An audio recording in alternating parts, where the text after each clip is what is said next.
Profit, and I'm Nupur Talwar Suri. The 53rd GST Council meeting has just concluded, and several crucial issues like streamlining the GST framework, enhancing compliance and resolving industry concerns are likely to have been discussed. As per reports, one of the primary topics, of course, was rate rationalization, potentially involving reductions in GST rates for specific goods and services.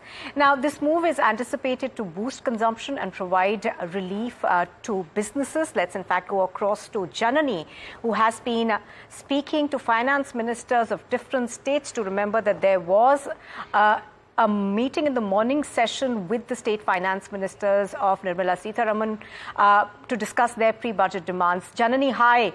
Janani, tell us what you're hearing from the various finance ministers. Hi, Nipur. So as we've just gotten to know that the 53rd GST Council meeting has come to an end, and we spoke to we spoke to Andhra Pradesh's Finance Minister T. Keshav, who indicated that the next GST Council meeting, in fact, is expected to take place post the budget. Interestingly, the exemption on fertilizer GST, which was much awaited by the industry, has now been referred to the GOM on rate rationalization. Remember, this is the GOM that was recently reconstituted. And on that note, we will have to wait and see if, in fact, how the committee decides. But other than that, also a lot of decisions regarding ease of doing businesses was also taken up, is what we're getting to hear at the moment. Back to you. All right. What we also understand is that the Kerala finance minister has urged for a special package of 24,000 crore rupees over next 2 years to tide over liquidity stress. That, of course, is what we are hearing from Kerala. But apart from that, there is also a demand, Janani, that has been made by Andhra Pradesh for a package for setting up Amravati as the capital. Tell us more.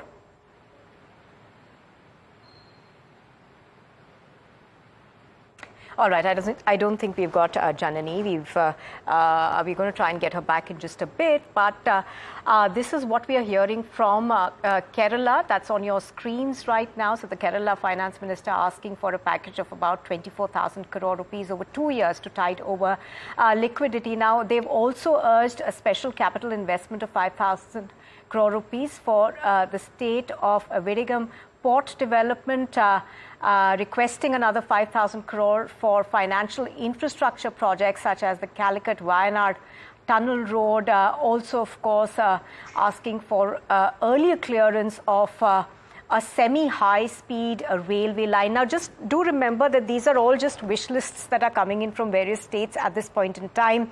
Earlier on, Janani, our correspondent who's on the ground, also spoke to the Andhra Pradesh finance minister, and he seemed to suggest that one of the things that they would like is essentially a special package for making sure that Amravati has all the help it needs to become the capital of Andhra Pradesh. Now, ahead of the GST Council meeting, of course, here's a look also at what India Inc. is expecting. Just to tell our viewers, we're also in standby for the finance minister to be speaking and briefing the media very shortly. We'll cut across to that when she starts addressing the media. But just let's listen into what India Inc. is asking in terms of what it would like from the union budget. So my own sense is that this is the first GST Council meeting after this historic election, where the BJP has come to power for the third time, but of course with a coalition partner in TDP and others. So I think the important thing would be to set the stage for the next 3 years, 5 years for reforms. My expectation to start with would be that, before the elections itself, there were certain agenda items to be taken up. There was a lot of talk about rationalization of rates, but I still believe that the Fitment Committee for Rate is yet to provide all the information back to the GST Council. I think the budget is going to be coming up next month. I think the focus initially, at least in this GST Council meeting, would be to make certain key amendments that need to be made in the GST Act for the purpose of being able to operationalize certain things. For example, if they want to provide certain waivers for retrospective issues that are there for the past period, for example, online gaming, those will require certain powers to be provided to the executive to issue these waiver notifications. So I think one of the big agenda items there is an expectation is the GST Council to consider and put in place. And this is something which is affecting not only, say, the online gaming, but other industries also where there's a difference of view between how the industry was undertaking certain practices and with respect to how, for example, the department is looking at the taxation. I think the formula is simple: broaden the tax base and lower the tax rate. So I think as far as the base is concerned, GST has been extended to a lot of these goods and services. Now is the time actually where lower the tax rate element of it has to come into play. And for that to come into play, we must understand that the rate of 18% is actually a high rate, especially on the services, because these are certain elements which are being directly consumed, for instance insurance, telecommunication services and things like that, so which makes the cost of procurement of these services very expensive. And hence I think the pragmatic approach to start with would be to rationalize the rate of 12 and 18%. How and on what number they would do that is still to be seen. But that will at the same time reduce a lot of litigation which is happening between the two rates of 12% and 18%. One of the big things that may happen, and it's being discussed a lot, is of course on the online gaming, which may come up. Our sense is that at least for the past period, there could be some kind of a assessment being done as to how relief may be provided to the industry, because at one point of time the government is so supportive of building up this whole industry per se, and we have seen in the past that the past minister also had supported to relook at this. In fact, even when this decision was made, it was clearly stated that it would be reviewed at some point of time during this financial year.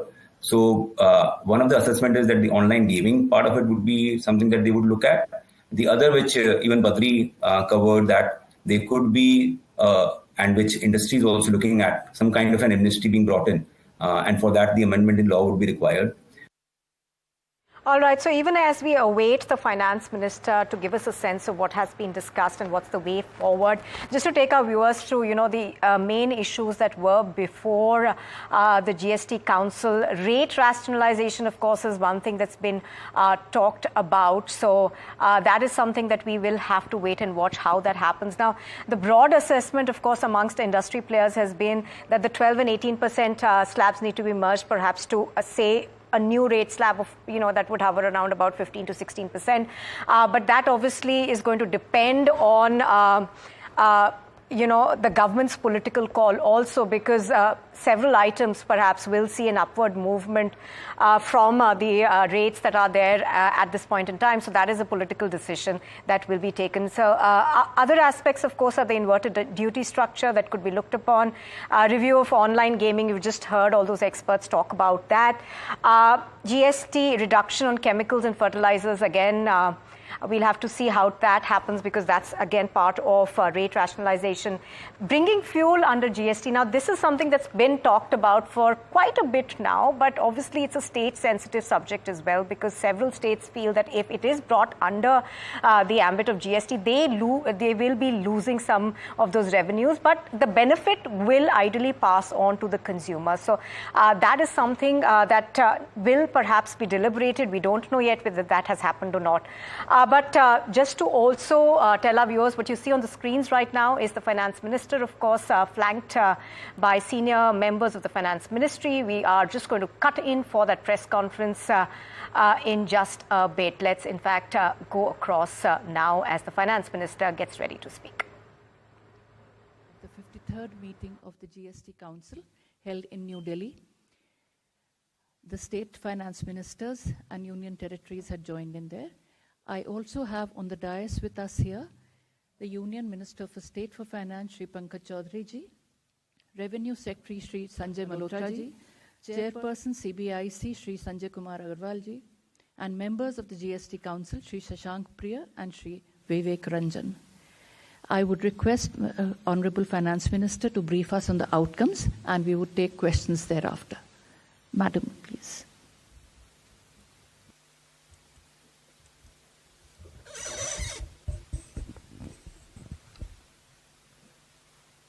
Namaskar, good evening. Today, we had invited the state finance ministers with two things in our mind. As you know, the pre-budget consultations are going on, and it is a normal practice that we call the state finance ministers also to participate in the pre-budget consultation. So the first half of this day, in the morning session, pre-lunch, we had the pre-budget consultation with finance ministers. Post-lunch, we held the GST Council meeting. As you know, the last meeting was held sometime in October last year, and because of elections and states being busy with the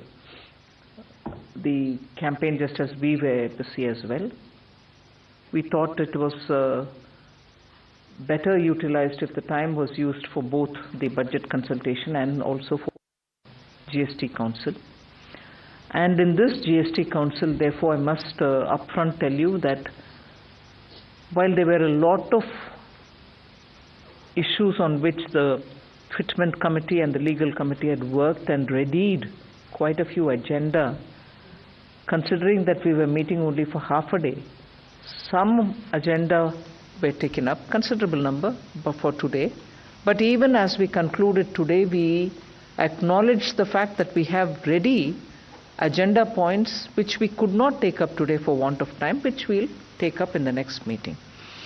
And therefore, it was also decided, keeping in mind one or two matters of urgency which the states also had in their mind, to hold a GST meeting at the earliest after today, which will be sometime post the budget session, maybe sometime middle of August. Before the end of August is when the next meeting will happen, where the agenda which we couldn't complete today it wasn't tabled also, but just to let you know that there was enough agenda. Some of them got to be discussed today, and the rest which could not be put on the agenda list itself will be carried on for the next meeting. But today, the 53rd GST Council meeting has actually taken a lot of decisions on trade facilitation, easing compliance burden, and giving relief to taxpayers in terms of compliance easing out. So this will benefit the traders, MSMEs, and taxpayers, is my strong view. I will just flag those issues and not get into the details. Later on, you can always ask us the question and we'll go about. First one is that there was a decision taken today and the GST Council recommended waiving interest and penalties for demand notices that have been issued under Section 73 of the GST Act. What are the items which are under Section 73? Cases not involving fraud, suppression, or misstatements. So, for all those notices which were issued under Section 73, for the fiscal years 2017-18, 18-19, and 19-20, the Council has recommended waiving interest and penalties on the demand notices which have been served. And this will be applicable in cases where the taxpayer pays the full amount of tax demanded in the notice by 31/3/2025. So notices were issued for those 3 financial years under Section 73 of the CGST Act. So if the taxpayer comes forward to pay the total amount before 31st March 2025, he shall not have to pay the interest or the penalties which have been normally put on them. So that relief has been given. Again, the Council has recommended, I'm going to the next item. Council has recommended that the time limit to avail input tax credit in respect of any invoice or debit note under Section 16(4) of the CGST Act through any GSTR 3B return filed up to 30/11/20 2021 for the financial years 17, 18, 18, 19, 19, 20 and 2021 may be deemed to be 30/11/2021. So for the same requisite amendment, retrospectively with effect from 1st July 2017, the Council has made a recommendation. Moving to the next item. In order to reduce government litigation, the Council has recommended a monetary limit of 20 lakh for GST Appellate Tribunal, 1 crore for High Court, and 2 crore for Supreme Court for filing of appeals. Filing of appeals by the department before these legal fora. Specific amounts, I repeat, the Council's recommended amounts, recommended monetary limits are 20 lakh for GST Appellate Tribunal, 1 crore for High Court, and 2 crore for Supreme Court for filing of appeals by the department. So I go to the next one. Council has also recommended that the maximum amount for pre-deposit, maximum amount of pre-deposit for filing appeal before the appellate authority shall be reduced from 25 crores CGST and 25 crores SGST to 20 crores CGST. CGST is 25 crore, comes to 20. SGST is 25 crore, comes to 20 crore.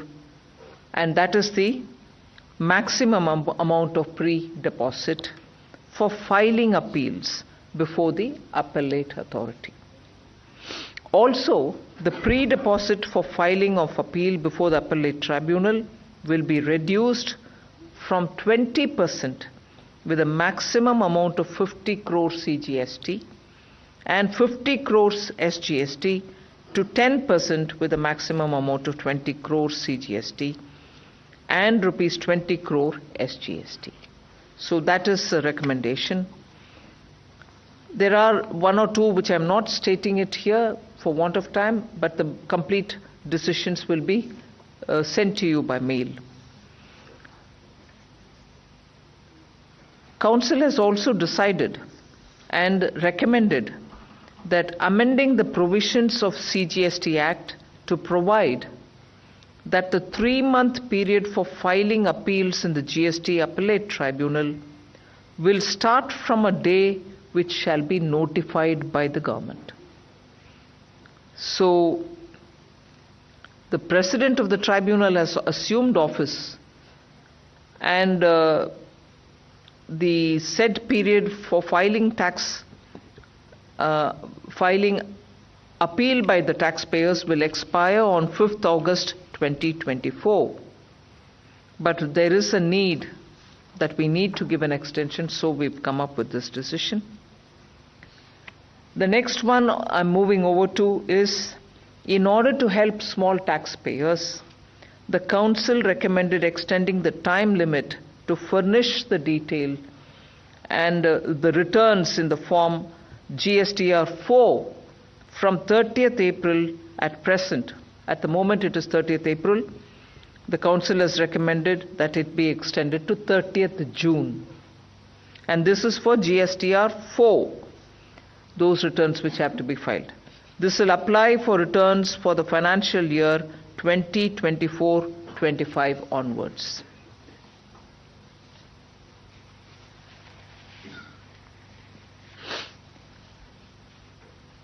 The next one I'm moving on to, the Council has recommended requisite amendment in the CGST rules to provide that interest would not be charged on an amount which is available in the electronic cash ledger on the due date of filing the GSTR 3B return and is debited while filing the said return.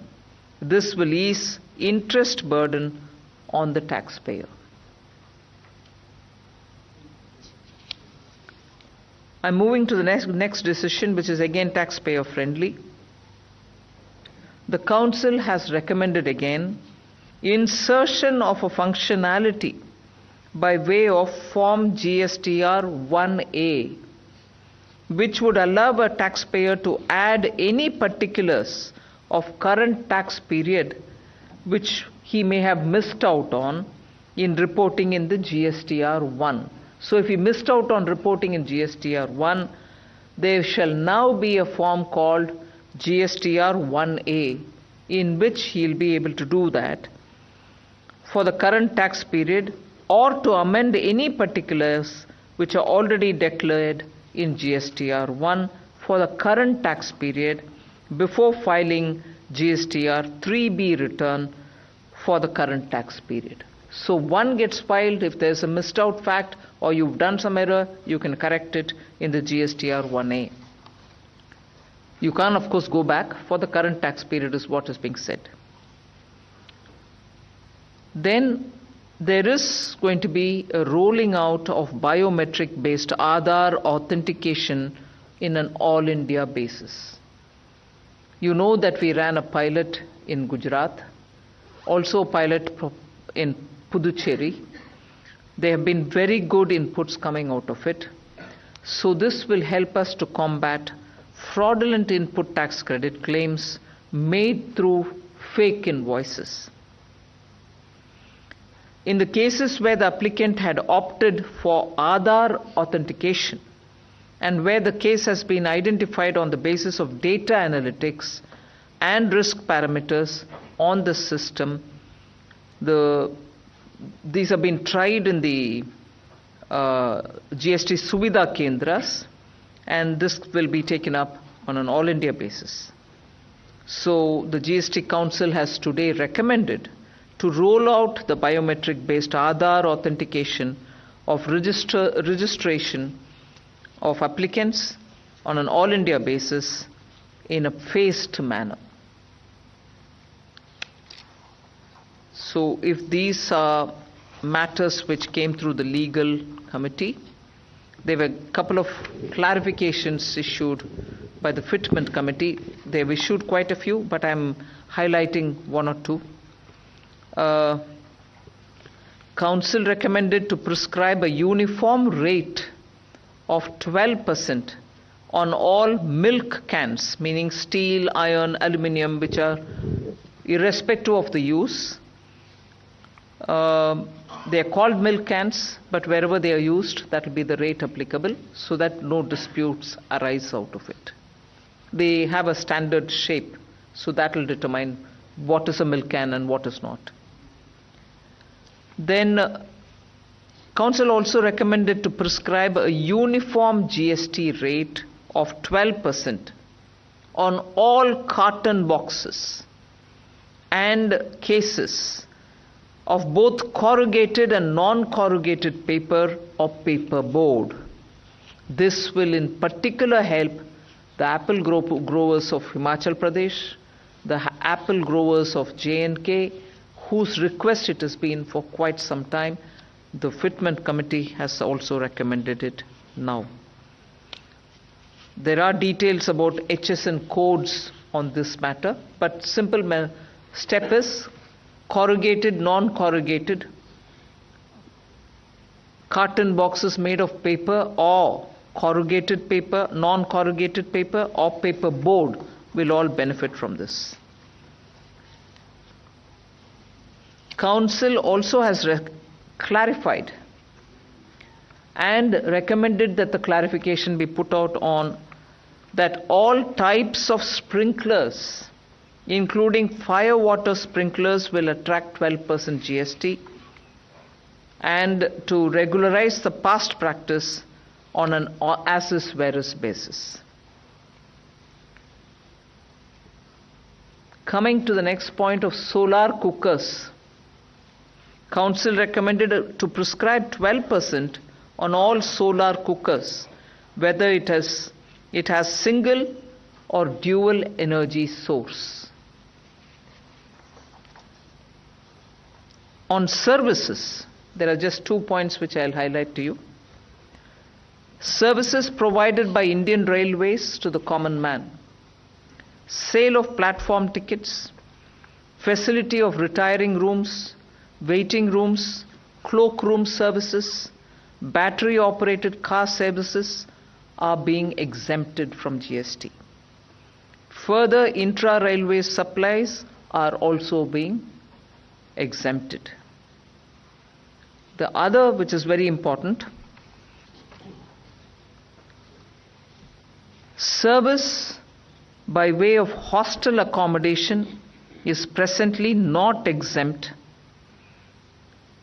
which are being provided for students if they are outside of educational institutions. Am I right? If they are within an educational institution, they are already exempt. Please let there be clarity. Hostels which are for students which are within a which are within an educational institutions are already exempt. Now, hostels which are for students but outside of an educational institutions are also getting exempt. But listen to this, please. The measure of relief for students and working professionals, Council has recommended to exempt accommodation services having a value of supply up to 20,000 per person per month. So it can be hostels run by Samaj, so that poor people belonging to their Samaj come there, stay there for 20,000 rupees per person per month. They will not be worried about GST at all. The condition, of course, is those provided these services are supplied for a minimum continuous period of 90 days. So it's not like, I don't want to take the name of branded names. It's not as if tourists who come and stay for 3-4 days and go away, no GST. No. It is meant for students, and therefore if they come and 90 continuous days if they stay, yes, they're exempt. Up to 20,000 rupees per person per month. So hostels run for people who come from rural areas and stay in some hostel which is run by either communities or social welfare organizations, not of the government, even private. They are not going to be touched by GST, provided it is 20,000 per person per month and provided that is continuously occupied by that person for 90 days at least. I've just highlighted a few points, both from the legal and fitment committees.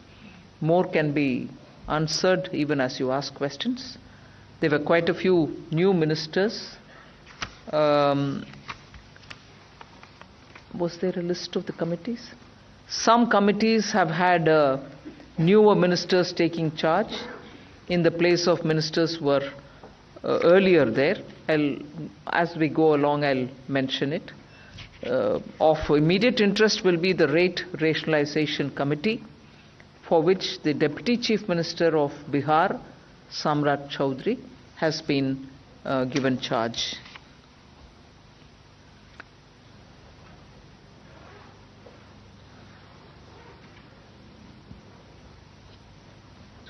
Ma'am, should we open the floor for questions now? Yes, please. I'll request all of you to begin, and as and when you ask your question, please specify your name and organization. I begin in the center, 124.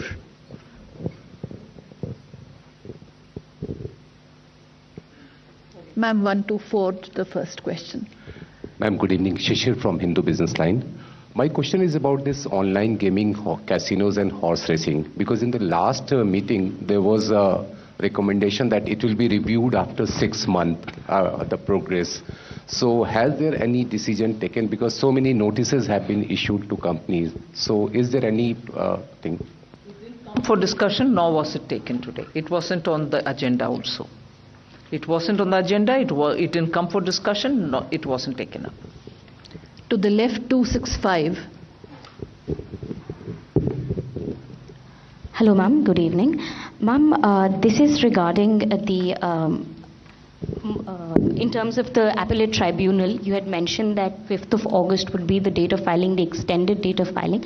Just to clarify the operationality of the appellate tribunals, we understand that the principal bench has a head appointed, but in terms of the operationality of the other benches, could we get some clarity? Like the day? Revenue Secretary is going to sit with the one of the judges of the Supreme Court and the committee, which otherwise is the competent authority to choose members who will be in various benches. That meeting is yet to take place. It will happen soon, and the moment that is done, people will be appointed, and then it can all activate. 266 next to the left, ma'am. Rajiv हूँ दैनिक जागरण से। मेरा सवाल है कि जो आधार authentication के लिए जो आपने नियम लाया है, तो ये जो पायलट प्रोजेक्ट होगा गुजरात और पुडुचेरी में, ये तो फर्स्ट की ये कब से लागू होगा? दूसरी बात, अभी जो GSTN पे जाकर रजिस्ट्रेशन कराना होता है तो वो ऑनलाइन भी हो जाता है, अगर तो अब क्या फिजिकल वेरिफिकेशन उनको कराना होगा? नहीं, ऑनलाइन में जो वेरिफिकेशन हो रही है ठीक हो रही है, होने दो, उसका कोई बदलाव नहीं कर रहे हैं हम, वो चालू रहेगा। मगर ये सुविधा स्टेशन जो सर्विस सेंटर बनता है, उसमें जाकर के इकट्ठा सभी जो रिक्वायरमेंट है, आधार है, आपके बायोमेट्रिक वेरिफिकेशन है, आपके पेपर्स है, सब इकट्ठा देने में गुजरात में पायलट प्रोजेक्ट का एक्सपीरियंस बेस करते हुए मैं बोल रही हूँ, in a matter of 15-20 minutes all paper work is done and registration हो जाता है नया कंपनियों का। ऑनलाइन में करने के बाद बोर्ड्स में भी बाद में जब वेरिफिकेशन सही नहीं हुआ या कुछ गड़बड़ है, बायोमेट्रिक टिक से नहीं हुआ, फिर ये फिजिकली वेरीफाई करने के लिए आप जा रही हो। मगर इस सुविधा पोर्टल के सुविधा सेंटर के द्वारा जो होता है, सब एक ही जगह इकट्ठा 15-20 मिनट्स के अंदर हो जाता है, फिर उसमें फिजिकल वेरिफिकेशन का आवश्यकता नहीं होता। सो एवरीथिंग हैपन्स इमीडिएटली, ज़्यादा टाइम ना खर्च करते हुए, अनलेस बियॉन्ड दैट वेरिफिकेशन कुछ और डेटा मिसमैच होता है तो दोबारा उनसे ताल्लुक रखना पड़ता।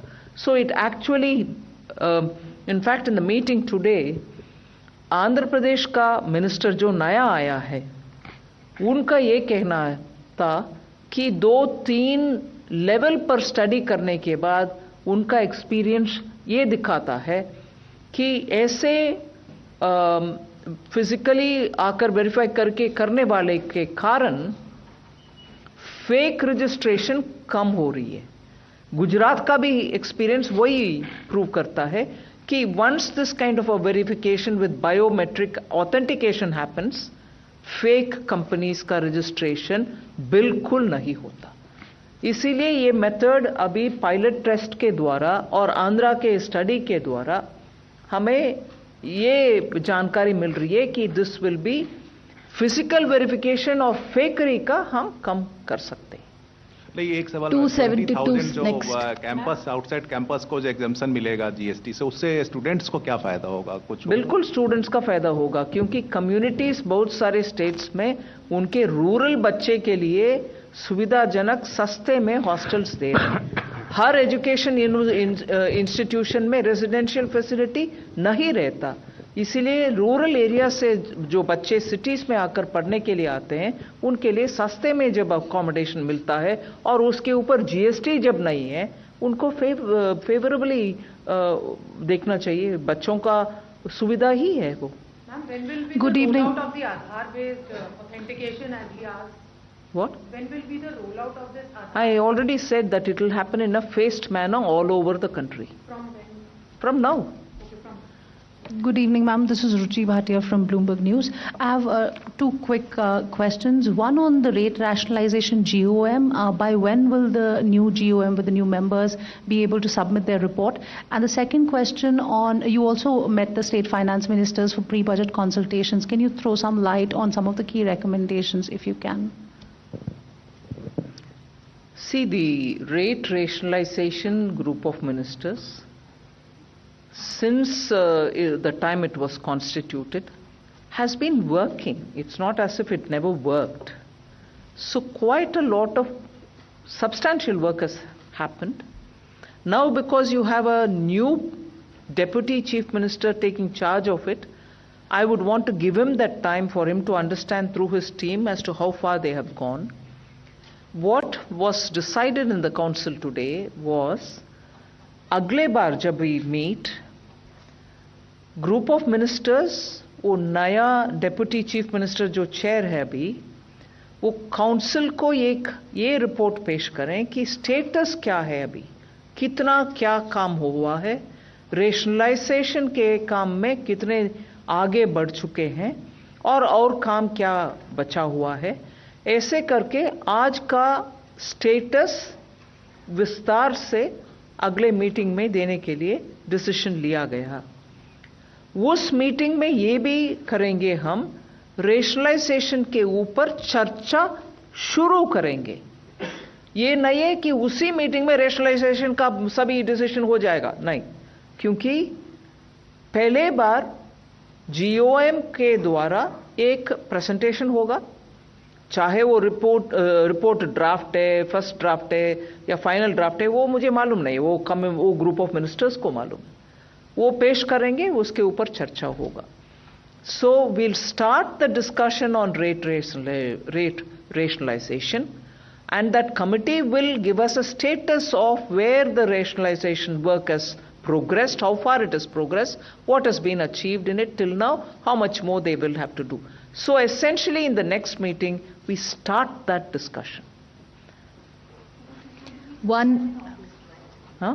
Which is going to be sometime in August. Yes. Ministers meeting. It was a good discussion. A lot of every minister has given their speech in written also. Northeast ministers were of the view that Department of Northeast Affairs will have to work together with them so that they get more resources for their use. State-specific suggestions were there for more infrastructure. This was promised earlier. Would you want to continue to do it, or will you do it now? Things like that. And also from the point of view of devolution, the discussion which has to happen in the Finance Commission. While all ministers agree it has to happen in the Finance Commission, they mentioned that also, that it has to be taken up with the Finance Commission. Broadly. 127 next. Just want to let you know that there are 11 new ministers in the GST Council. 11. So Andhra Pradesh has a new minister, Bihar, Chhattisgarh, Haryana, Madhya Pradesh, Mizoram, Odisha, Rajasthan, Sikkim, Telangana and Tripura. 11 states have new ministers. 127 to the left.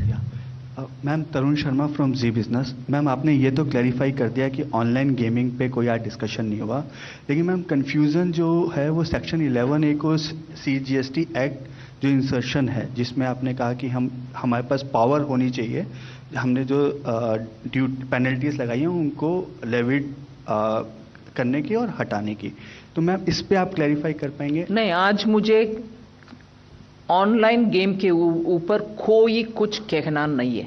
अच्छा ma'am, इस पे ये section 11A को CGST act में insertion का क्या meaning होगा? You can go on asking me any number of questions on it. Since in the council today we didn't discuss anything, I am not empowered to say anything on it. Okay, ma'am. Second next question 56. Ma'am Alok Priyadarshi from CNBC आवाज. Ma'am industry की एक मांग थी fertiliser पर GST exam करने को लेकर. Fitment committee से शायद प्रपोजल गया था, तो क्या रीजन रहा फर्टिलाइजर पर जो GST एग्जाम करने की मांग थी नहीं होने की? क्या इसको आपने ये इसके ऊपर क्या डिसीजन हुआ है? Do you want to talk? इसके ऊपर में जो निर्णय काउंसिल ने किया है वो उससे, क्योंकि ये एक बड़ा मुद्दा है, तो इसके ऊपर में जो GOM रिकॉन्स्टिट्यूट किया है उसको काउंसिल ने रेफर किया है. और जो आपने 11A का जैसे FM ने कहा, ये पहले से जो हम कई सारे केसेस में as is where is basis पे हम ऑलरेडी रेगुलराइज कर रहे थे. इसका संबंध उससे है, इसका ऑनलाइन गेमिंग से कोई ताल्लुक डायरेक्टली नहीं. एज एज वेरियस बेसिस पे जो हम एग्जाम्प्ट करते हैं उससे है। अगला सवाल 124 सेंटर में मैम। मैम मैं पीयूष पांडे हूँ TV9 भारतवर्ष से। आपने जो लिटिगेशन के लिए सीमा तय की है बेसिकली ट्राइब्यूनल, हाई कोर्ट और सुप्रीम कोर्ट के लिए, इससे इतर जो नीचे के मसले होंगे वो किस तरह से निपटाए जाएंगे? क्या मीडिएशन से या कोई और तरीका होगा? इससे इतर आपका क्या प्रश्न? आपका कुछ 20 लाख से नीचे होगा। 20 लाख से नीचे यदि होगा तो हम उसमें अपील में नहीं जाएंगे। तो वो कमिश्नर अपील के लेवल पे जो भी निर्णय हो जाएगा उसको सरकार मान लेगी, जब तक कि वो कोई पॉलिसी रिलेटेड मेजर नहीं हो तो उसमें हम अपील नहीं करेंगे आगे। टैक्स पेयर तो अपील कर सकता है, यदि वो संतुष्ट नहीं है तो वो अपील कर सकता है। उसी प्रकार से हाई कोर्ट के लेवल पे, अगर ट्राइब्यूनल के लेवल पे कोई निर्णय हो जाता है जो कि 1 करोड़ से कम राशि का है तो गवर्नमेंट उसमें अपील में नहीं जाएगी, टैक्स पेयर उसमें अपील में जा सकता है। ये क्या हमारे लिए सरकार को। Number 16 to the left. Ma'am, Meghna Mittal from Money Control. The Petroleum Minister recently said that they will work towards bringing fuel under GST. What is your view? Is it an uphill task? Could there be a discussion in the coming meetings? See, today we didn't discuss about it, but I'm still answering your question only to say that petrol and diesel, even when GST was implemented, I distinctly remember Senior Minister then, Shri Arun Jaitley, talking about it, that the proviso exists already in the Act, meaning GST, petrol and diesel can be handled, for which the law has been already embedded. So what is pending is, once the states agree, in the council they have to decide what will be the rate of taxation. Once that decision is taken, it will be put into the Act. So the indication or the intent of this central government, even as the GST was implemented, was eventually sometime petrol and diesel can be brought into the GST. Then we didn't have to go and amend the law and everything else. The provision has already been made that it can be brought into GST. The one and only decision which is therefore expected is for the states to agree and come into the GST Council and then decide what rate they will agree on. So at the moment, the intention of the GST as it was brought in by Shri Arun Jaitley is to have the petrol and diesel in GST. It is up to the states now to say, all right, we'll all come together and get into GST, therefore come into the council and then decide on what will be the rate. So the intent of the central government and the intent of my late predecessor was clear. We want the GST to include petrol and diesel, but it's up to the states. Number 45 to the left.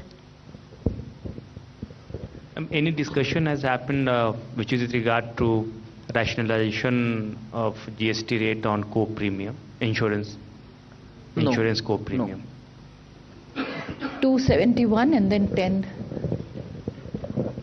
Hi ma'am, good evening. I'm Kriti from Informist Media. But the point that I want to put before you is, you asked for insurance related, right? The Fitment Committee has received formal requests only now. So obviously it cannot be taken up in this meeting itself. They'll have to work on it and maybe comes in the next. Maybe. That's not yet they'll have to work on it. Yeah. Hi ma'am, Kriti from Informist Media here. So exemption on railway services.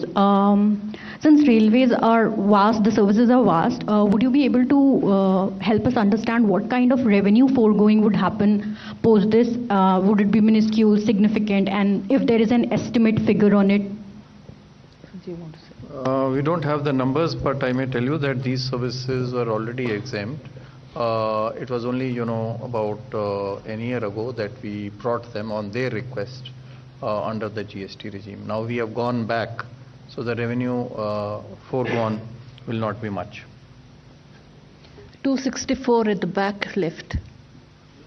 Question is related to the GST rationalization only. So this the discussion on the rate rationalization has been going on since 2021. So could you please share what specific items are being discussed for this? This is What Haris from News 18. So what specific items are being discussed for rate rationalization as of I now? said, the committee, which is a group of ministers, will do a presentation to the council in the next meeting. Then we'll know what issues are being taken up by them, how far they've progressed, and what will be left for them to do. We'll take the last question here, number 10. Ma'am, I am Monica from the New Indian Express. Ma'am, a lot of companies, they have filed writ petition against the council's decision related to GST on corporate guarantee. Was that taken up in today's meeting? Yeah, so corporate guarantee here, it is being clarified that in case it is for services where or goods where whole ITC is available, the corporate guarantee will not attract a GST. So that is a major relief, because most of the goods, services are taxable and they are not exempt. So all of them will get this relief. Okay, and also regarding this anti-profiteering, so introduction of sunset was expected in today's meeting in the anti-profiteering provisions. Was that also discussed? Yes, that was taken up today. Yes, and it was decided that this will be sunset. So the last date that has been fixed for this is 1st April 25. However, the cases which have already been registered, they will continue to be heard, and they will be decided. The other decision taken in this regard is to shift from CCI, the Competition Commission of India, the hearing of these cases, to the principal, to the GST 80, as and when it becomes functional. Also, sir, ma'am, I would like to know about this pre-deposit new limits. So now, if someone has already paid the extra, if someone has already paid this pre-deposit according to the previous law, now will they be eligible for the extra amount they have paid for the refund? This is prospective. Okay. Thank you so much, ma'am. Just one information which I want to use this opportunity, because I'm before the media, and through the media I want to reassure the assessees that our intent is to make the GST assessees' life easier. We are working towards less and less compliance. I want to underline the fact on behalf of the CGST that notices are not being sent here left, right and center, because most often we are asked, why so many notices? Don't you know what's happening, and so on. I want to use this occasion to let you know that only 1.96% of all active tax assessees have been sent any notice from the central GST. So if there are 1,14,939 active assessees, it is only to less than 2%, 1.96% assessees, 1,14,939 assessees. Less than 2% of them have been sent notices from the central GST. I want to be clear on this. Our intention is to make it easier, simpler, less cumbersome. And sooner that we talk of more and more ease of doing business, we'll follow that.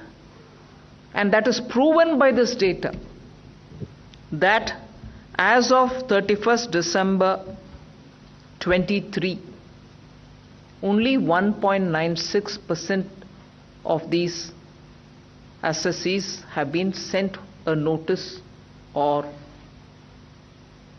a notice. So not beyond that. So 1.96% of the 1,14,900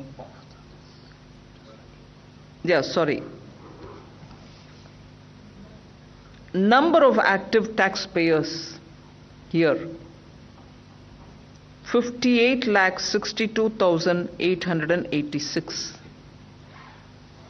So this 1.96 is in actual number 1,14,939. All right? Clear? 1.96 is in actual number 1,14,939. So only that many have received notice. So GST, CGST is harassing. None of that. In a large country like this, CGST has sent only this many notices. I want to underline the fact here. Of course, states would do their own. Each state can do their own. I'm not coming on to that.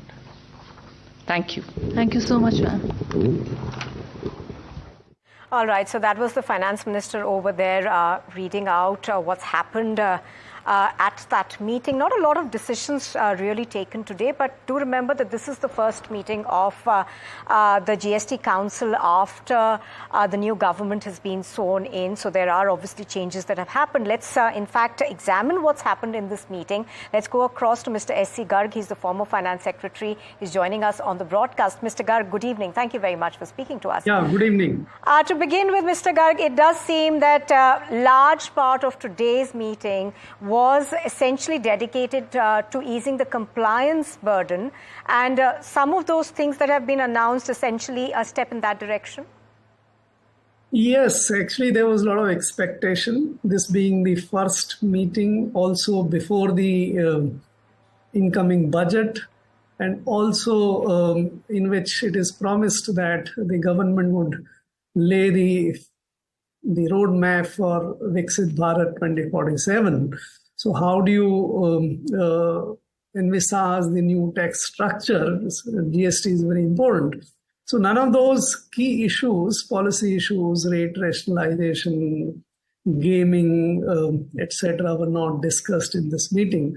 Of course, the council focused on easing the life of taxpayers a little bit more by sort of reducing the burden on penalties and interest, and also doing some rationalization in hostel rent taxation, etc. So a good meeting in the sense that you dealt with the basic housekeeping kind of issues and what touches the taxpayers, but policy issues were not taken. Right now, a bit of, the part for reducing the litigation burden was also discussed. Now, how do you see that going forward in terms of, cutting down the amount of litigation for both the government in this case as well as those who actually, private individuals? So as far as the taxpayers are concerned, they have the liberty to file. There is nothing changed. What they have got is a smaller amount of tax which they have to prepay before filing appeal.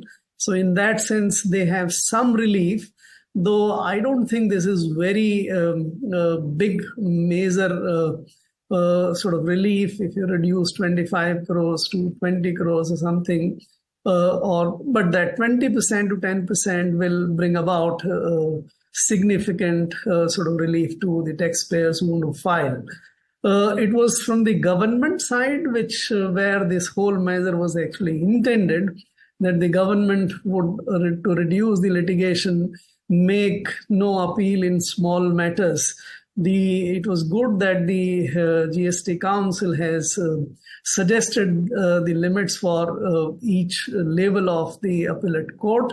That's fine, but there is a caveat there, which the Revenue Secretary read out, that even if the amounts are smaller than what the limit has been prescribed, if there is a policy matter involved, the government would still have the right to file appeal. Now, what is the policy matters? If somebody has been sort of charged or has been given relief because the classification issue was the reason why the relief was granted, it might as well be treated as a policy issue. And therefore, again, it will, how does it pan out in practice? It should be good if the government reduces filing for in small matter, but I hope it doesn't get sort of waylaid or distracted by what is the policy matter. Right, Mr. Garg, finally, going ahead, do you see this as a signal perhaps of the much-awaited rate rationalization? There are a few steps that have been taken, not significant today, but do you perhaps see this as a signal of the government's intent at least? I think so, but again, the structure of the process need to be taken into account whenever you sort of translate the intent into what is likely outcome. So the new committee chair is there, which will go into the rationalization issues, rate rationalization. The minister said that in the first meeting after the budget, they will do a stock taking of where they are and what they intend to do it.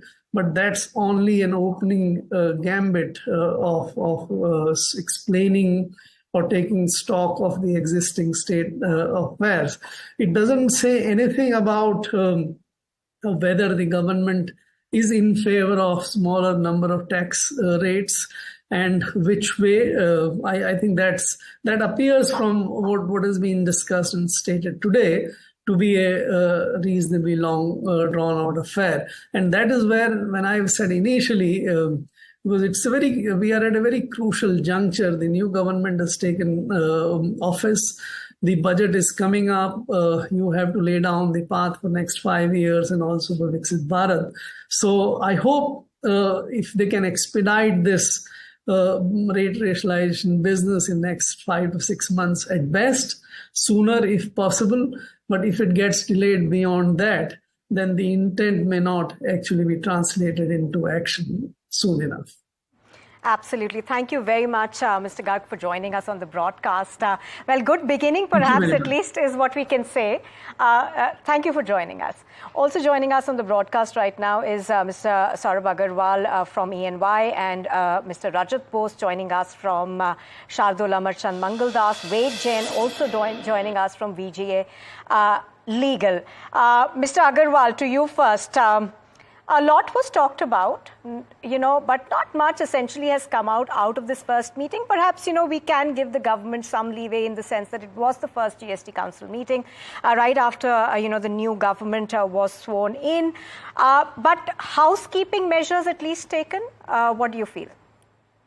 So if you look at the way the GST Council and the way the FM was aligned to the fact that they are giving an interest waiver and a penalty waiver for our cases up to FY 1920, which have been issued under, where the notices have been issued under 73.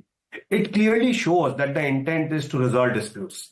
Similarly, giving you a time period to avail the credit for the financial year up to 2021 till 30th November 2021 is again a part wherein the finance minister is showcasing that they want to resolve the disputes. Much talked about Section 11A, which was similar to that of Central Excise Act. I think the FM has not commented upon it. My personal take is that as we go through the fine prints, once the council minutes are out, it will clearly come out that 11A is there. And if 11A is there, the intent of the government is there to resolve the disputes around like online gaming, secondment, foreign shipping line and airline issues. So much has to be seen over there. But when you talk about the key reforms per se around the rate rationalization, of course, that was missing. And that was not expected also as a part of this particular meeting. Corporate guarantee also, they did say that there is a clarity which is being given. So I think we'll have to go through the fine prints. I think whatever is expected and whatever we are seeing in the media coming across, once we go through the fine prints, it will be more to comment upon as to what has been amiss and what has been done by the government. But of course, amnesty scheme has been much talked about, which is not finding the place. So that's a clear thing wherein we'll have to look into the next council meetings as to how it looks into. Right, as you said, the intent does seem right. Mr. Rajat, if I could bring you in now. It did appear that a lot of the focus essentially was on easing the compliance burden, as the finance minister herself said. So in that sense, how do you see this meeting? And the second part, of course, was, they're trying to reduce the litigation burden for the government at least. Yes, I think On both aspects, the GST Council has done well in terms of easing the compliance burden, at least on the small traders and the MSME sector. They've increased the timeline for filing the GSTR4 returns. So I think the council should be complimented for that. As far as the GST litigation is concerned, again, it's a good move. At least it's a start where they have defined the monetary limits for appeals to the GSTAT as well as the High Court and the Supreme Court, because I believe that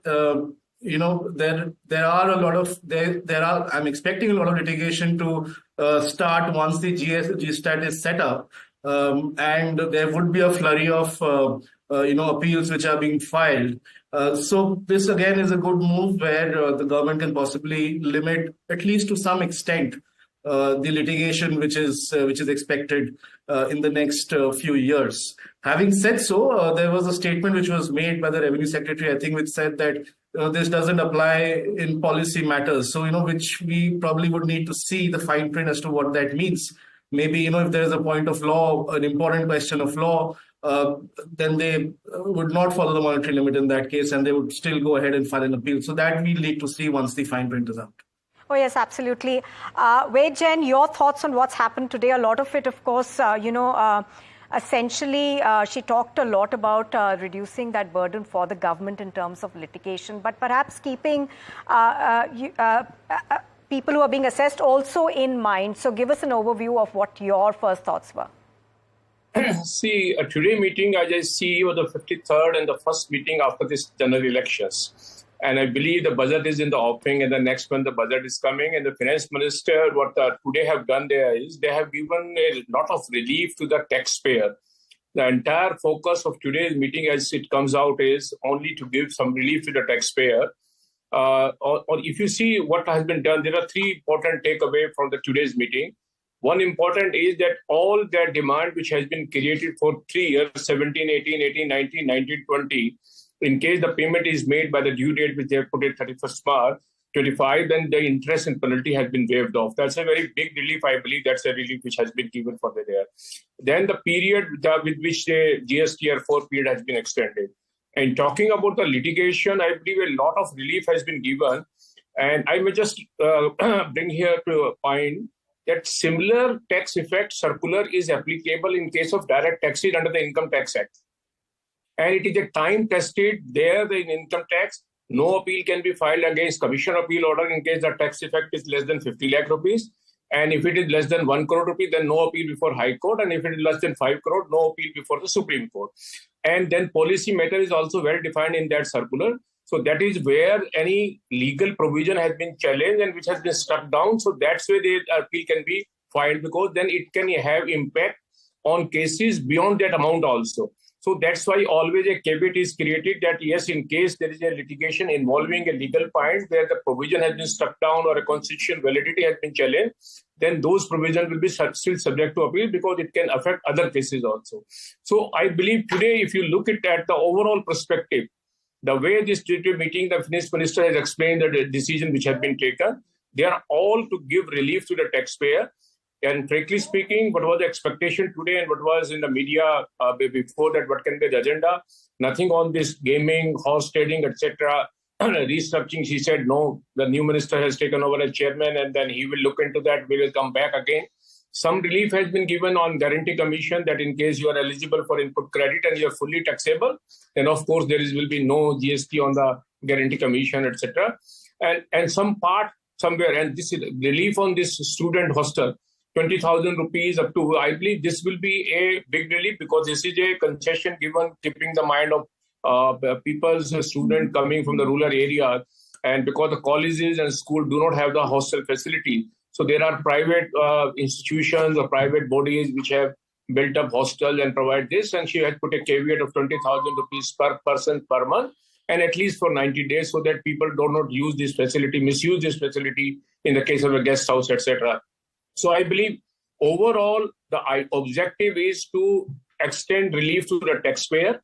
Secondly, in order to avoid litigation. And thirdly, all policy matter regarding rate structure, etc., except few changes where she has reduced the rate of 12%, etc. in some cases. There is no other agenda which I believe today has been taken. So I believe post-election, this is one of the good meetings which has happened. And I'm reasonably sure in the coming meeting also, I think which she said, yes, the meeting will take place and restructuring agenda will be there, but not final. It will be some discussion. But I think there may be, some disappointment with people like in the gaming and etc., which where they were expecting a big relief in this meeting, etc. Right, absolutely. As you're pointing out, of course, that wasn't touched upon. But Saurabh Agarwal, if I could come to you, she did talk about petrol and diesel products. She didn't say that we're going to take it up very quickly, but she did seem to suggest that it is something that could be brought under the ambit of GST, but depending on whether the states agree or not. So how do you see that? Is that something that we should look forward to?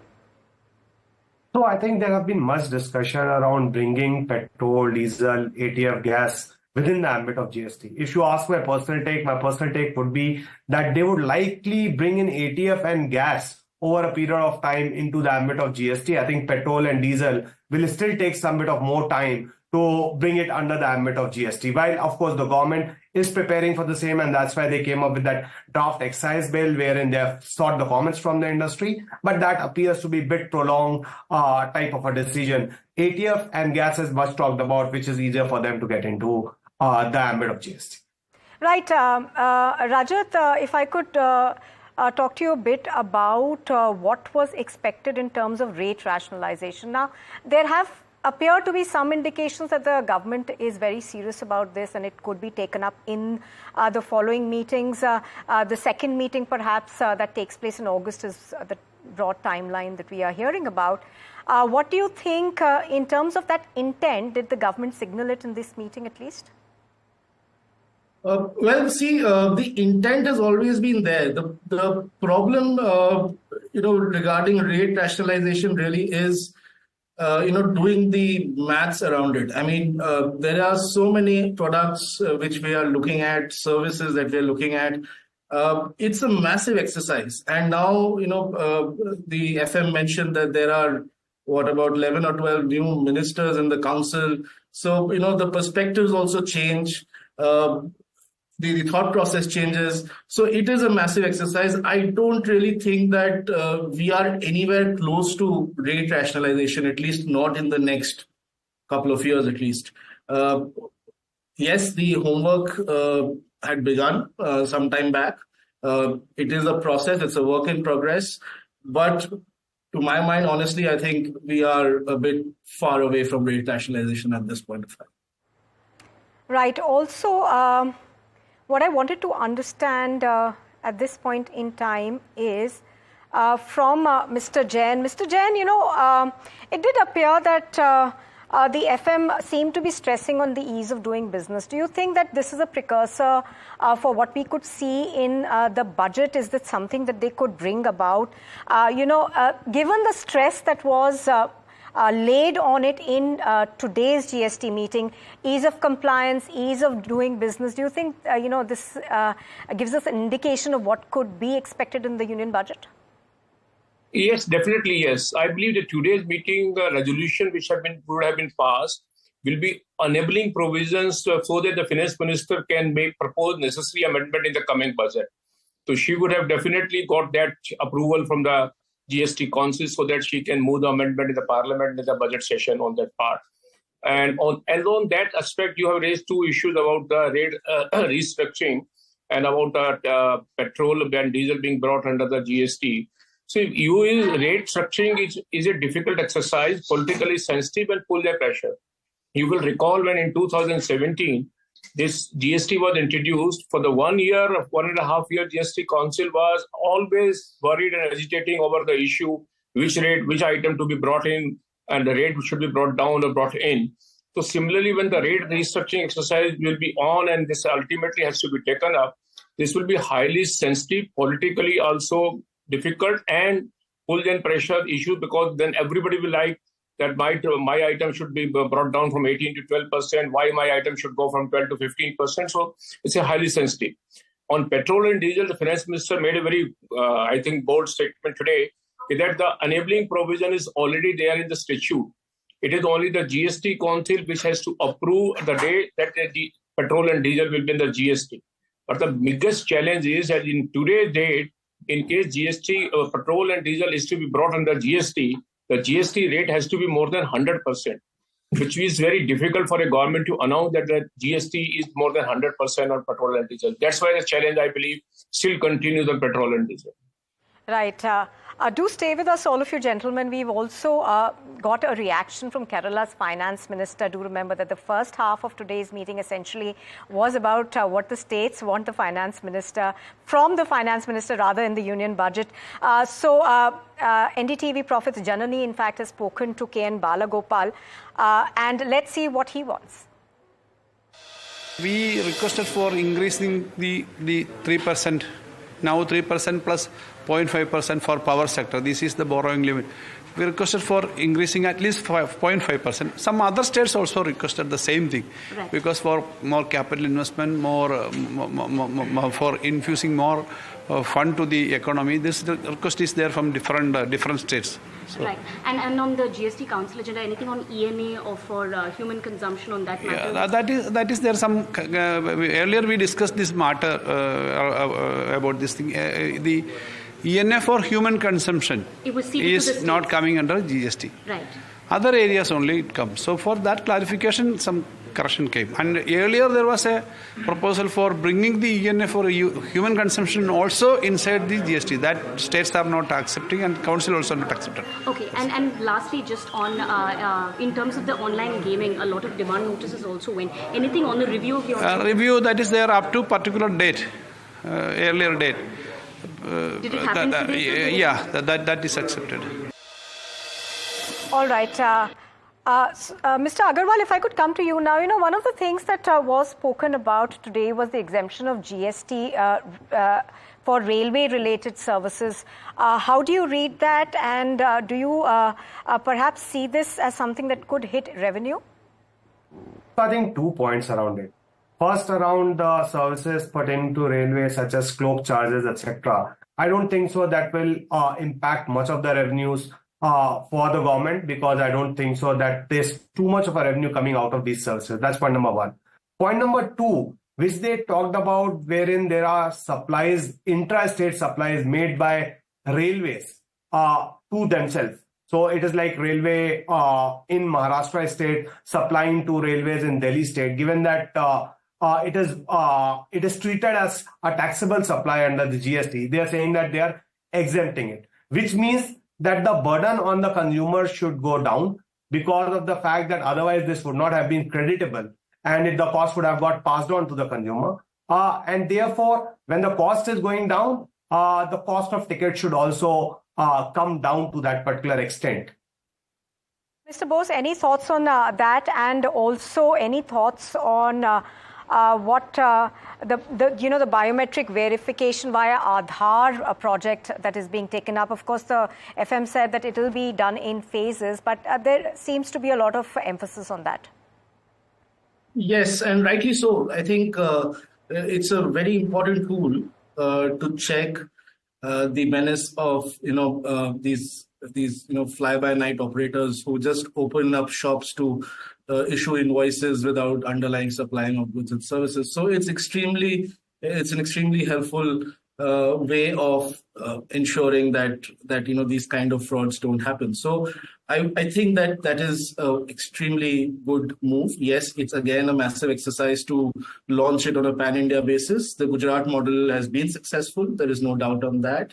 And we've also seen, of late that even when you're going to take registration for a company, the emphasis is more on physical verification. The officers do come, and check whether the companies are actually existing, whether their board is there, and they do take it quite seriously. So I think this is a good, I would say, a good move from the government, which would help in reducing this fly-by-night operators. On the railway front, I echo the sentiments of Saurabh, and I think that's something which probably may not impact so much, given that the revenue collections anyways are touching record numbers in the last 1 year or so. So I would say that the railway the exemption should not impact the revenue collection as such, but it definitely would help the consumers in terms of reduction in costs. Any thoughts on, that ambition of having petrol and diesel under the ambit? Now, she's made a clarification saying this is something that has always been a thought process at least, but it will require a lot of work. Obviously, this does seem like not such a short-term project. Oh, absolutely not. It is again a project which would require a lot of, I would say, managing expectations across different states. And I would say that the task has become slightly difficult, given the results of the Lok Sabha elections.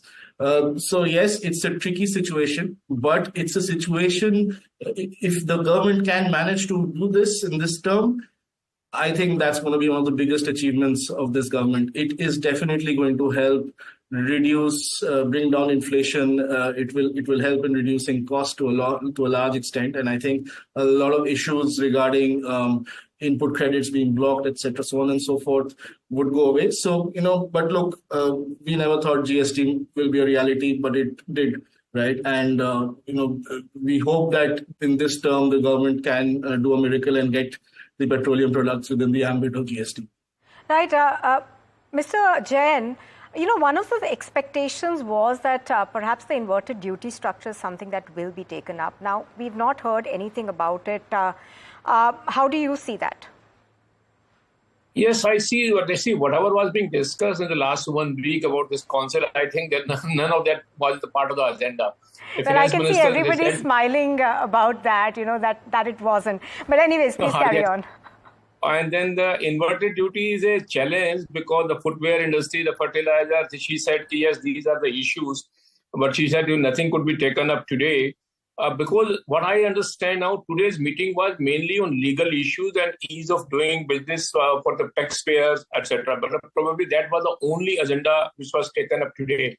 And that's why I see that the rate she had touched minimum, only few concessions have been announced, where I believe there was already a agreement and already consensus that there is no issue about arising it now. But now coming to the 2 points which have raised, intra-railway services have been exempted because you cannot provide service to yourself. I believe now similar demand will be there from the power sector, public sector companies, etc. Which they have different branches, etc. So there is a big challenge coming in there also. So that challenge will again come back on that part also. So that's another issue which will come up to haunt this GST council. Once intra-railway services have been exempted, why in the other sector, otherwise intra-departmental, intra-branch services should be taxed? That may be a challenge which may be coming up on that part. Let's get Mr. Agarwal's views on that. Do you think that that's going to be a challenge? I think it's one of the big issue as far as the power sector is concerned. So goes for many of the petroleum companies as well, with respect to that intrastate supply of services, whether it is taxable or not, because it's add to the cost if it is considered to be taxable. So I completely agree with Mr. Jain that likely there would be a demand coming from many of these sectors to exempt intrastate supply of services to goods by these excluded sectors from GST. Right. Mr. Bose, any thoughts on that? Well, again, wishful thinking. I don't think that's going to happen. But if it does, yes, it's good for the industry. But, one of the announcements on the corporate guarantee which was made was that if full input credit is allowed, then they are planning to exempt the GST on it.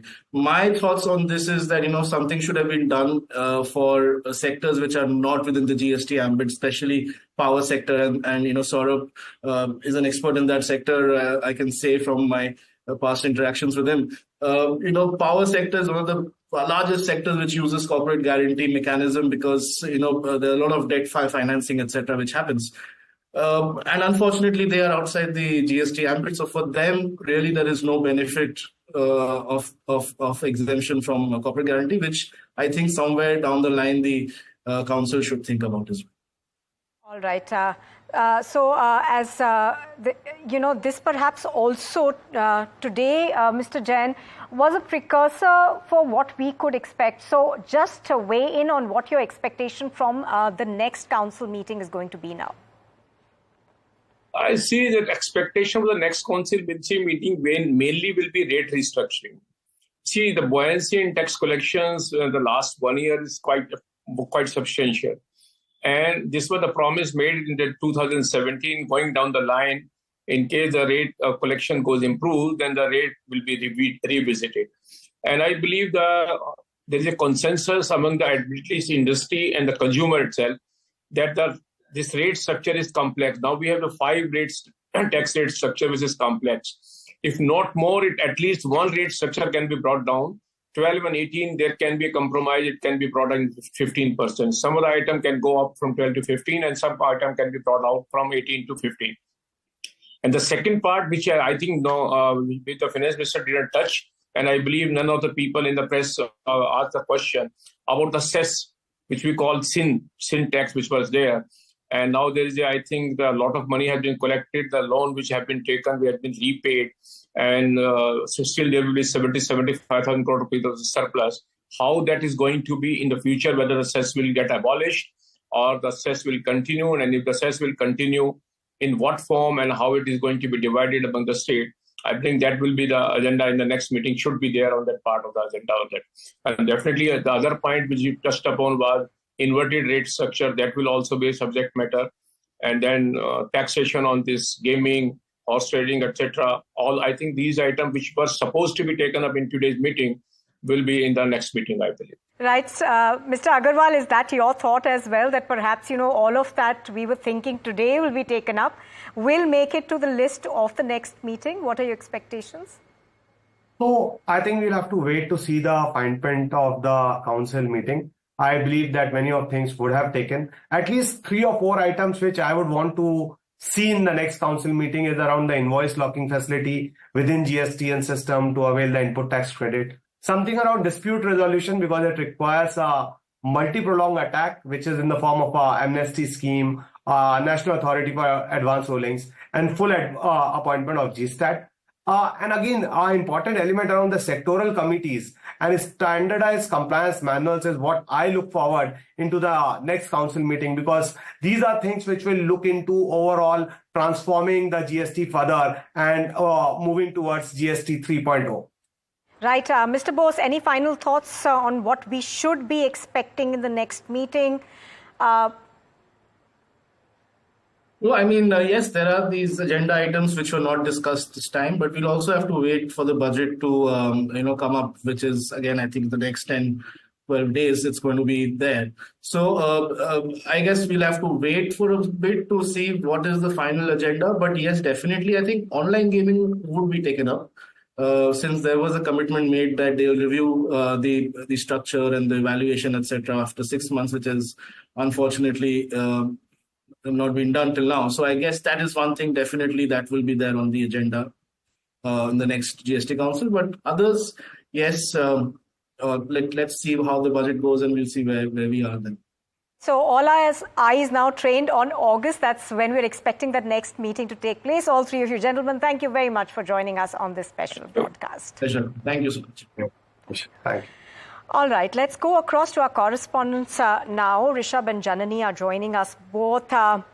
Rishabh, first to you. Obviously, there was a lot of expectation from this meeting. Not too many things were taken up, but it does seem to be a good attempt at least, housekeeping perhaps, easing the burden on the taxpayer. What is the sense that you got? That's right. There was a lot of focus on easing taxpayer burden. There was also a lot of issues that matters of urgency that were taken up. We also saw there was waiving of interest and penalties under various sections of the GST Act. So cases that did not involve fraud or suppression or identity suppression, a lot of interest was waived off. So this is all obviously aimed at reducing the sort of interest burden that is there on taxpayers. We also saw that in terms of companies that look to file appeals, there is a reduction in the pre-deposit that is also required. So some sort of ease and some sort of relief there for companies as well. So the Finance Minister and the GST Council both very forward-looking in that sense in terms of how to sort of ease the burden on taxpayers, be it companies or just individuals. Right, Janani, now you did manage to speak to some of those state finance ministers. They've got a huge list, really. The Andhra Pradesh minister spoke to you, the Kerala minister spoke to you. What is the large sense that you got? That's right, Nupur. We got to know that a lot of the ministers have also put forth their pre-budget requests. Now, in the case of Andhra Pradesh, which remember is a key contributor to the NDA government that is currently in power, now capital construction, while a special package per se was not the word that was used, but some sort of financial assistance, much like something we've reported earlier this month, would likely be there for the construction of Amaravati. And in fact, they've also sought assistance for state-specific projects. Now, Kerala, on the other hand, has sought a sort of extension of the borrowing ceiling. Now, remember, liquidity stress has been an issue that Kerala has been beleaguered with for quite some time now. The matter has been taken to the Supreme Court. We also know that discussions were happening between the, Finance Secretary's office and the Kerala government. So they have sought an increase of 0.5%, and also for power reforms, they need an extra borrowing ceiling, is what they say. But of course, quickly switching back to today's GST Council meeting, like our previous speaker spoke, all eyes peeled on the August meeting that will happen post-budget. And of course, the finance minister issuing a appeal sort of through the media to the viewers that, all assessees are not being, scrutinized. Only 1.96%, totaling up to about 1,14,000 assessees out of a larger pool are only being assessed. So she wanted to alleviate any sort of feeling that a lot of people are being, questioned and pulled into demand notices. But while we are on this subject, I think both of us would like to share some of the key legal changes that also came about. Now, a maximum pre-deposit for the filing of an appeal before the appellate tribunal has been reduced from 20 crore to 20 crore from 25 crore for both CGST and SGST respectively. And, while we haven't gotten a date of operationalization for the appellate tribunal, that's yet to happen. The Revenue Secretary will have a separate meeting. So this is something we're still waiting. And another interesting thing is now taxpayers can correct a previously filed form through the new form GSTR 1A. And of course, a very interesting announcement is a pilot project that has come to fruition on the biometric Aadhaar-based, registration. Pilots had happened in the leadership of Vivek Jory, who was the former CBIC chairman, and it had happened in Puducherry and Gujarat. And now it has been, agreed to be implemented pan-India. Starting now, the finance minister has said, so it will happen in a phased manner. So what a new GST registrants can expect is a biometric Aadhaar-based verification that will happen, which they expect will actually weed out a lot of the faulty ITC claims that have been happening, which has been quite a big problem for the industry. Rishabh, could you quickly take us through perhaps some of the rate changes? Right. So a bunch of rate changes that we saw. The council recommended a uniform rate of 12% for all milk cans. Now, this is irrespective of whether it's a tin or aluminium or whatever it is. It's irrespective of the material. We also saw 12% on all carton boxes of corrugated paper, non-corrugated paper. This is all aimed at apple growers in Himachal Pradesh and Jammu and Kashmir. The FM said that this has been a long-standing demand of this sort of MSME or SME sector that has emerged. All types of sprinklers, including firewater sprinklers, will be under 12%. Solar cookers also 12%. a very, very important one, railways. Sale of platform tickets, intra-railway services, cloak rooms, waiting rooms are all exempted from GST. And a very, very interesting one was the hostel accommodation one. Hostel accommodation within campuses was already exempted, but that has been now taken ahead, and hostels outside of education institutions are also exempted now from GST. Absolutely. Rishabh and Janani, of course, several of those moves essentially for the taxpayer coming through, but not a lot in terms of what was expected. Both of you, thank you very much for joining us on the broadcast. Well, with that, that's a wrap on our special broadcast. Thank you very much for joining in, but stay tuned to NDTV Profit for more.